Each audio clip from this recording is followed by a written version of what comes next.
আসসালামু আলাইকুম রহমতুল্লাহ বারাকাতুহু। আজকে উপস্থাপনা করিব ইবলিস শয়তান ডোনাল্ড ট্রাম্প এবং ইবলিস শয়তান নেতানিয়াহু দুইজনে এই যুদ্ধে হারার পরে কি আলাপ করে শোনেন।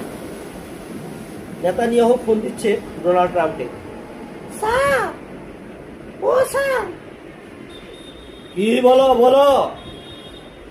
স্যার আমরা তো এখন হেরে গেলাম যুদ্ধে। এখন ইরানের পারমাণবিক ঘাঁটি তো ধ্বংস করা হলো না।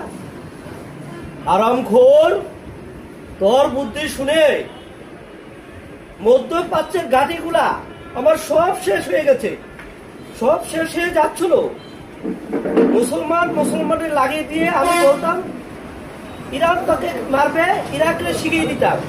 কুয়েতকে বলতাম সৌদি আরব তোকে মারবে, আমাকে ঘাঁটিতে। এরকম করে করে সারা পৃথিবীতে আমি দ্বন্দ্ব লাগিয়ে আমি ওখানে আমার সেনাবাহিনী নিয়োগ করে দান্দা করতাম, বিলিয়ন বিলিয়ন টাকা কামাই করতাম। স্যার তাহলে ইরানে যদি আমাদের কখনো মেরে ফেলে? রাখতো ইরান হারামখোর, হারামখোর তোর কারণে আমার মধ্যে পাশের মারপুরে চলে যাচ্ছিল। এখন আপাতত এই কোনো কথাই বলবি না ইরানের যুদ্ধের ব্যাপারে। একা যদি যুদ্ধ করিস তাহলে তুই একা যে মর, আমি আর মরবো না।